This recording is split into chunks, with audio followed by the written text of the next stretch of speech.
اردو کور کے معزز دوستوں، میں ہوں ماجد ملک اور آپ تمام دیکھنے اور سننے والوں کو السلام علیکم۔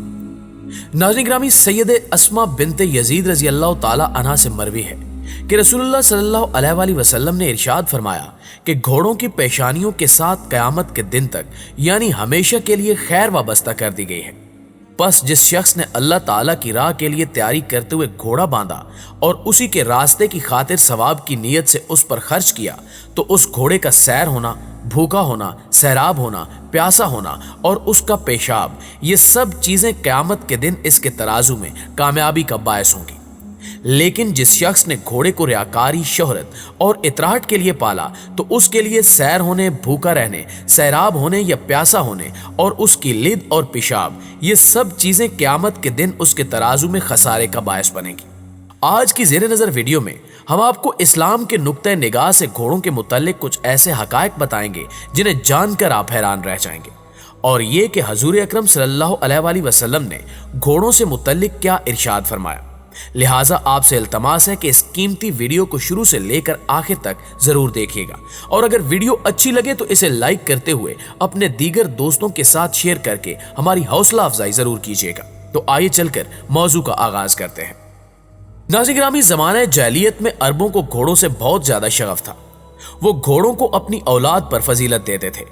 جس شخص کے پاس گھوڑا نہ ہوتا تو اسے قوم تانے دیا کرتی تھی۔ عربوں کے معروف شاعر اشرا نے ایک عرب قبیلے کو اپنے اشعار میں تانا دیا کہ تم کیسی قوم ہو جو گھوڑوں کو اہمیت نہیں دیتی۔ عربوں کے شرفاء اور قبیلوں کے سردار گھوڑوں کی خدمت خود کیا کرتے تھے۔ وہ یہ کام خدام اور غلاموں سے نہیں لیتے تھے۔ عربوں کے حکماء کہا کرتے تھے کہ قبیلوں کے سردار اور شرفاء کے لیے 3 کام کرنے میں آر نہیں: والد، مہمان اور گھوڑے کی خدمت۔ گھڑ سواری اور دوڑ کے مقابلوں میں شرکت قابل فخر ہوا کرتی تھی۔ اس سلسلے میں وہ اپنے کارناموں کو اشعار میں ڈھالتے اور عکاظ جیسے بڑے میلوں میں ان اشعار کو دہرایا کرتے اور فخر کیا کرتے تھے۔ اسلام نے بھی گھوڑوں کی اہمیت اور افادیت کو تسلیم کرتے ہوئے گھوڑے پالنے کی ترغیب دی ہے۔ گھوڑوں کی اہمیت کا اندازہ اس بات سے بھی لگایا جا سکتا ہے کہ قرآن مجید میں اللہ تعالیٰ نے گھوڑوں کی قسم کھائی ہے۔ ارشاد ربانی ہے: قسم ہے ان گھوڑوں کی جو پھنکار مارتے ہوئے دوڑتے ہیں پھر اپنی ٹاپوں سے چنگاریاں جھاڑتے ہیں۔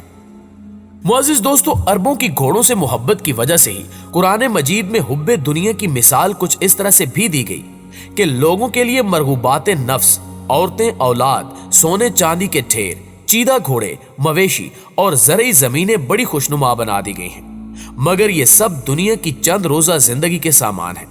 حقیقت میں جو بہتر ٹھکانہ ہے وہ تو اللہ کے پاس ہے۔ رسول اکرم صلی اللہ علیہ وآلہ وسلم نے بھی گھوڑوں کی تکریم میں فرمایا کہ جس نے جہاد فی سبیل اللہ کے لیے گھوڑا پالا اسے روزہ دار کے مثل اجر ملے گا، اور جس نے گھوڑے کو کھلانے، پلانے اور پالنے پر خرچ کیا تو اس کا خرچہ صدقہ شمار کیا جائے گا۔ ایک اور مقام پر آپ صلی اللہ علیہ وآلہ وسلم نے ارشاد فرمایا کہ بھلائی گھوڑوں کی پیشانی پر تا قیامت ثبت رہے گی۔ آپ صلی اللہ علیہ وآلہ وسلم نے گھوڑوں کی تذلیل و تحقیر کرنے سے سختی سے منع فرمایا۔ آپ صلی اللہ علیہ وآلہ وسلم نے گھوڑوں کی دم کاٹنے سے، خسی کرنے سے اور پیشانی کے بال کاٹنے سے بھی منع فرمایا ہے۔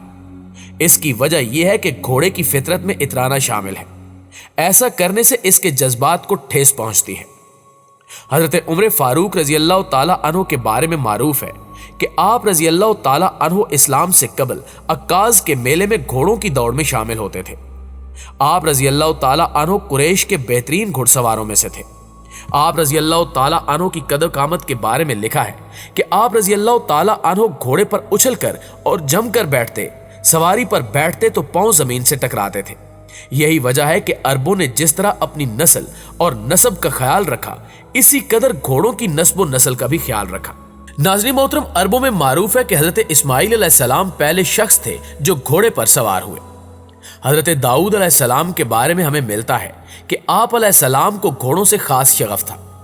آپ علیہ السلام کے پاس 1000 گھوڑے تھے جو حضرت سلیمان علیہ السلام کو ورثے میں ملے۔ حضرت سلیمان علیہ السلام فرمایا کرتے تھے کہ مجھے میرے والد سے ورثے میں عزیز ترین مال یہی گھوڑے ملے ہیں۔ دیگر متعدد روایتوں میں سے ایک روایت یہ بھی ہے کہ ایک مرتبہ حضرت سلیمان علیہ السلام کے سامنے ان کے گھوڑے پیش کیے گئے تو وہ ان میں اتنے محو ہو گئے کہ اللہ کی یاد سے غافل ہو گئے۔ قرآن مجید میں اس بات کی طرف اشارہ ہے